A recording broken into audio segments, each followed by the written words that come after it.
Bonjour, je suis Basile Bernard. Et Benjamin Milta. Et nous avons créé l'application Bilan Kiné qui vous permet de faire des bilans kinés rapidement et simplement. Dans cette vidéo, on va créer un bilan. Alors, si vous n'êtes pas encore sur cette page-là, de n'importe où dans le site, vous pouvez cliquer sur le logo en haut à gauche et vous allez tomber, si vous êtes connecté, sur cette page. Alors donc, pour créer un bilan, étonnamment, il faut cliquer sur le bouton « Créer ». De toute façon, vous allez tomber sur une page qui est la liste de vos patients. Alors là, on va prendre ma liste à moi. Donc vous pouvez, si vous n'avez pas de patient, vous retournez sur la vidéo « Ajouter un patient », mais c'est par ici que ça va se passer. Et là, en l'occurrence, donc, on va cliquer ici, ajouter un bilan pour Bernard Basile, ou là, c'est le même bouton. Alors, docteur, j'ai mal à la hanche gauche, hein. Donc, vous avez ici la liste des bilans disponibles, donc ils sont en bleu. Et donc là, en l'occurrence, on va cliquer sur la hanche gauche. Et donc, c'est Benjamin qui va vous expliquer comment faire la suite. Alors, la date du bilan, en général, c'est la date du jour. Hein. Bon, exceptionnellement, on peut faire des modifications, hein, c'est facile. Il suffit de cliquer par exemple, dessus. si on a oublié de le faire hier, on peut tout à fait corriger la date. On a toujours droit à une deuxième chance. Et ensuite, donc, l'apparition des symptômes. Alors, depuis combien de temps vous avez mal, monsieur, à votre hanche gauche? Oh, bah, ça fait bien 3 semaines.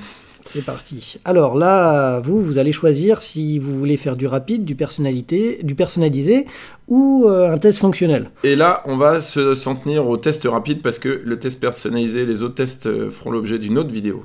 Alors, le rythme de la douleur. Alors, quand est-ce que vous avez mal, monsieur? J'ai mal pendant la nuit, docteur. Eh oui, pour nous, c'est très important. Pour le docteur aussi, c'est très important. D'accord. Voilà. Donc, alors, on va pas prendre point par point tous les selects, mais en gros, les pavés de sélection, mais en gros, à chaque fois, vous avez donc l'élément que ça concerne, donc le score EVA, je sais plus c'est quoi, c'est la douleur, c'est ça? C'est la douleur, entre 0 et 10. Oh, bah, 10, c'est le maximal, 5, c'est moyen. Voilà, et donc, à chaque fois, si vous avez flexion de la hanche, vous mettez le score qui vous convient, etc., etc. Et vous allez remplir le formulaire en fonction de ce que vous observez chez le patient ou de ce qu'il vous décrit. Évidemment, vous pouvez laisser certains champs libres. Vous n'avez pas besoin de tout remplir. Et ici, donc le destinataire, ça va être votre prescripteur. Là, en l'occurrence, on va aller attribuer ça au Dr Watson. Alors, quelle est la différence entre un bilan final et un bilan initial? Initial, c'est la première séance. Finale, c'est la dernière. D'accord. Donc là, en l'occurrence, on va le laisser en initial. Alors, combien de séances vous me recommandez? C'est du prévisionnel. Pour une hanche, on ne se connaît pas encore. 12 séances, ça me paraît très bien. 12. Après, il y a certains docteurs qui vous donnent le nombre exact. D'autres fois, c'est à vous de choisir. D'accord. Bon, enfin, en tout cas, c'est la personne qui remplit le bilan qui va pouvoir choisir. Et alors, vous me recommandez quel rythme? Le rythme. Alors, c'est pas obligatoire de le mettre sur le bilan, hein. Certains voudront le faire 2 par séance. Moi, ça me paraît bien pour ce que vous avez. D'accord. Et la prise en charge, donc ce sera, je suppose, au cabinet. Mais sachant, on répète là, on fait les malins en remplissant le formulaire, mais vous pouvez ne rien remplir du tout. Le bilan aura quand même une forme lisible. Mais au plus on en remplit, évidemment, au plus c'est propre. Au plus c'est propre. Alors on peut toujours revenir en arrière, hein, parce que même quand on a mis des réponses, on peut les enlever. Hein. Exactement. Tu pourrais enlever une des réponses, par exemple, Basile? Voilà, on va retirer celle-ci. Et paf, elle a disparu. Voilà, et donc là, vous voyez la distinction entre celles qui sont remplies et celles qui ne sont pas remplies. Vous avez les petits tics verts pour celles qui sont remplies. Voilà. Donc ça vous permet de bien voir ce qui s'est. Alors attends, avant de générer le bilan, est-ce que tu peux remonter un petit peu? Oui. Les premières, c'est quand même bien de les remplir. Ça fait l'introduction, ça montre qu'on s'intéresse à son patient, qu'on connaît deux, trois informations. C'est pas du bilan kiné, mais ça remet en forme et surtout, ça permet de rappeler au docteur, à notre prescripteur, où il en était de ce patient. Il l'a peut-être oublié, il l'a peut-être pas vu depuis des mois. Quelques petites infos, ça réactive la mémoire. Donc, l'apparition des symptômes, à quel moment il a mal et combien il a mal, ça me paraît quand même très important. Je pense qu'on peut difficilement s'en passer. Eh bien, on va voir ça tout de suite et on va voir quel est le résultat du bilan. Donc, on clique sur « Générer le texte du bilan » et à ce moment-là, on va avoir donc de haut en bas un certain nombre de boutons pour différentes actions. On va avoir un aperçu de ce que donnerait le bilan dans un PDF. Donc là, voilà, on a les 3 éléments qui ont été remplis, plus Monsieur Bernard Basile se plaint de la hanche gauche depuis plus de 3 semaines, sa douleur est évaluée à 5 sur 10 par EVA, et maximum pendant la nuit, etc.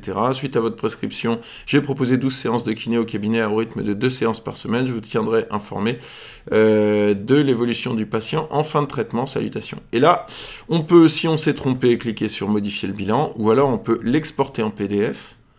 Et à ce moment-là, vous avez quelque chose qui va être imprimable directement. Donc comme c'est du PDF, ça met un peu plus de temps à se charger. Qui est imprimable directement avec l'entête, du médecin, le bilan de début de traitement, là tout ce qu'on vient de voir dans l'aperçu. Et ben, vous n'avez plus qu'à imprimer et signer.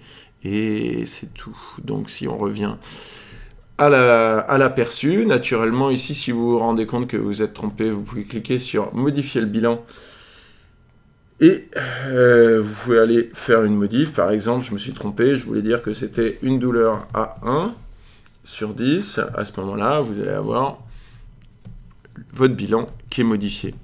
Voilà pour... tu as quelque chose à rajouter ? Non, on a un PDF, ça y est, on est content. Votre médecin aussi, il va être content parce qu'en général, il a rien.